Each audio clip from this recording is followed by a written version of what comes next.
ஒருத்தருக்கு வெளிநாடு போகணுன்னு ரொம்ப நாளாக முயற்சி பண்ணிகிட்ருக்காரு.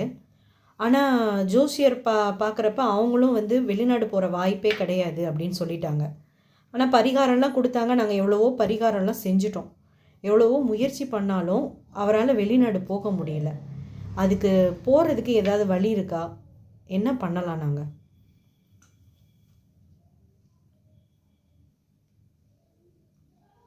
பரிகாரங்கள் பல வகை இருக்குதும்மா. பக்தி பரிகாரம், ஐதீக பரிகாரம், அருளாக்கு பரிகாரம், வைதிக பரிகாரம், தத்துவார்த்த பரிகாரம், ரகசிய பரிகாரம், இப்படி பல பரிகாரங்கள் இருக்கு. இந்த பரிகாரத்தில் இந்த விதியில் முடியலன்னா மதியில் பார்க்கணும்.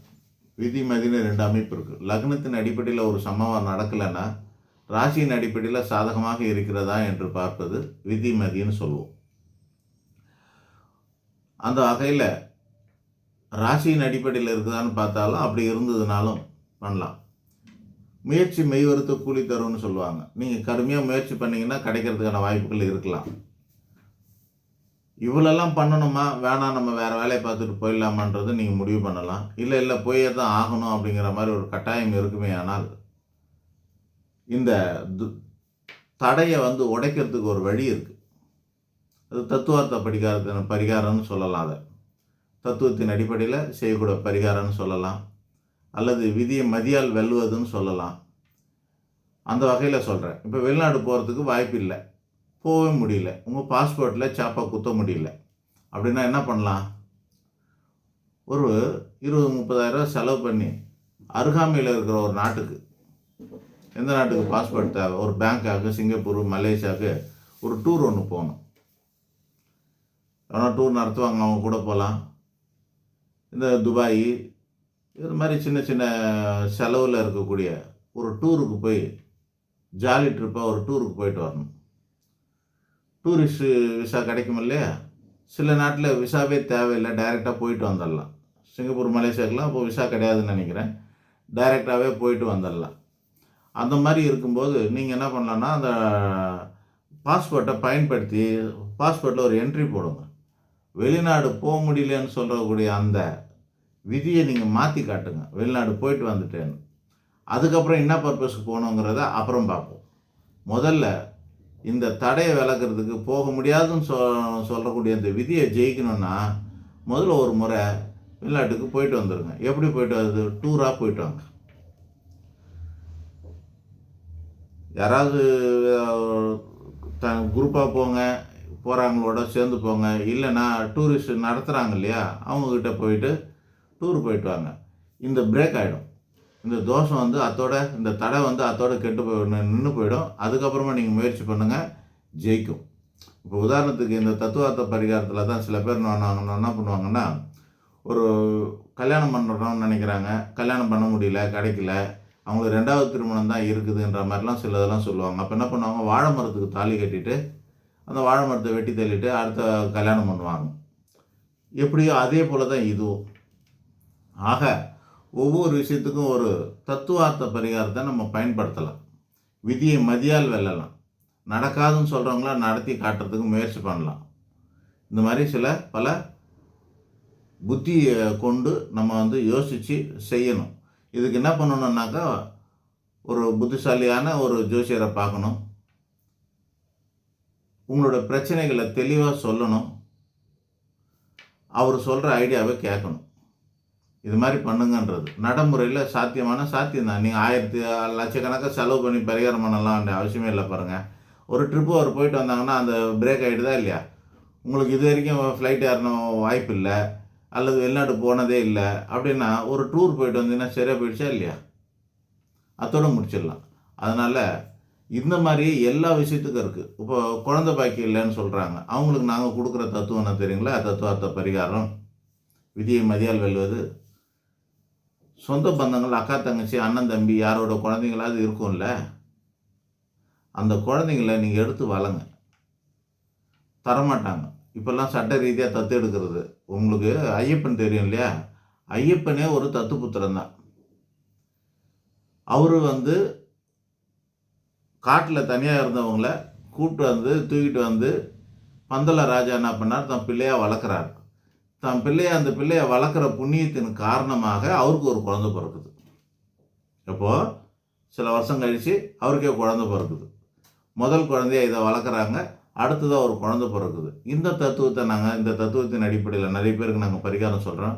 உங்களுக்கு குழந்தை இல்லையா, அக்கா குழந்தை, தங்கச்சி குழந்தை, அண்ணன் குழந்தை, தம்பி குழந்தை, அத்தை குழந்தை அப்படின்னு அக்கம் பக்கத்து குழந்தை, ஏதாவது ஒரு குழந்தைய எடுத்து வளர்க்கணும்.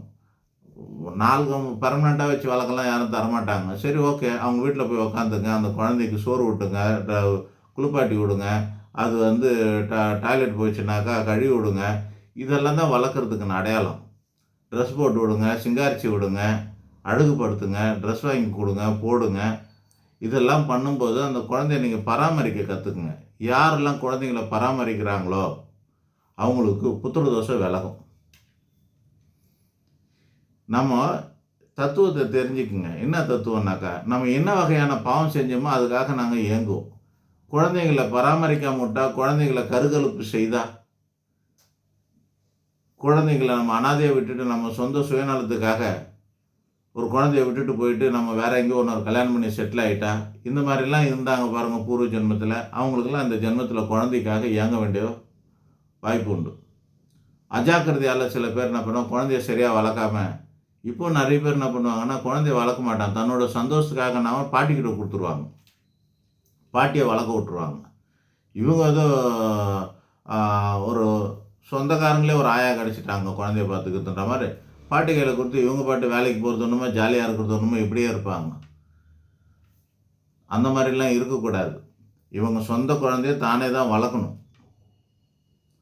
அப்படி வளர்க்காத பட்சத்தில் அஜாக்கிரதையாக சில பேர் குழந்தைய சரியாக கவனிக்காமல் அக்கறை இல்லாமல் விட்டு அந்த குழந்தை விபத்துக்குள்ளாகி இறந்து போகும். ரோடு கிராஸ் பண்ணும்போது இறந்து போகிறது, சுடுதண்ணியில் விழுந்துறது, இப்படிலாம் நீங்கள் நியூஸில் பார்க்குறீங்களா இல்லையா? இந்த மாதிரிலாம் இறந்து போனால் அது பாவம் சேரும். யாருக்கு பாவம் வருது? அந்த குழந்தைய பார்த்துக்கிட்டவங்களுக்கு, பார்த்துக்கிறேன்ற பேரில் பார்க்காம விட்டவங்களுக்கு தான் இந்த பராமரிக்க தெரியாமல் பார்க்காம விட்டவங்களுக்கு இந்த பாவத்தை சேரும். அப்படியேப்பட்டவங்களுக்கு அடுத்த ஜென்மத்தில் குழந்தை பாக்கியத்துக்காக ஏங்குவாங்க. புரியுதா? அப்படியே இருந்தாலும் ஒரு குழந்தைய அடின்னு அடிக்கிறது, துன்புறுத்துறது, இப்படிலாம் அடிமைத்தனம் படுத்துறது, இப்படியும் சில பேர் இருப்பாங்க. அந்த மாதிரிலாம் இருக்கிறவங்களுக்கு தான் இந்த புத்திரதோஷம் ஏற்படுது. அப்படியேப்பட்டவங்களுக்கு என்ன பண்ணுறோன்னாக்கா, நீங்கள் ஒரு குழந்தைய எடுத்து வளர்க்க சொல்லுவோம். தத்து எடுத்து வளர்க்குறதெல்லாம் இப்போ சாத்தியம் இல்லை, அவ்வளோ ஈஸி கிடையாது, கிடைக்காது சட்டப்படி.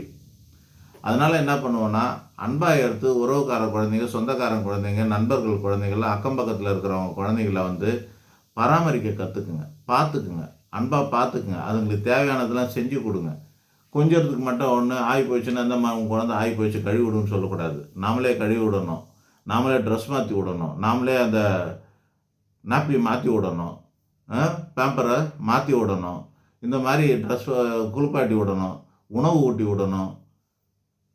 இப்படிலாம் பராமரித்தா நமக்கு புத்திரதோஷம் விலகிடும். விலகினதுக்கப்புறம் நமக்கே ஒரு குழந்தை பிறக்க வாய்ப்பு இருக்கும். புரியுதுங்களா? இதுக்கு பேர் தான் தத்துவார்த்த பேருக்கா. என்ன காரணத்துக்காக நமக்கு ஒரு தோஷம் வேலை செய்யுது என்று ஞானபூர்வமாக உணர வேண்டியது ஜோசியரோட கடமை. அப்படி உணர்ந்து அதுக்கேற்ற மாதிரி பரிகாரம் சொல்ல வேண்டியது அவருடைய இயல்பு. அவங்க சக்திக்கு ஏற்ற மாதிரியான பரிகாரம் சொல்லணும், அவங்களுடைய தகுதிக்கு ஏற்ற மாதிரியான பரிகாரங்களை சொல்லணும். டெக்னிக்கல் பரிகாரம்னு இங்கிலீஷில் சொன்னால் டெக்னிக்கலான பரிகாரங்கள் எல்லாம் பயன்படுத்தலாம். சில நேரங்களில் ரகசிய பரிகாரங்கள் கூட இருக்குது. அதுக்கு ஒரு வீடியோ நாங்கள் பின்னாடி போடுவோம். அப்படி போட்டோம்னா அதை பார்த்து தெரிஞ்சுக்கலாம்.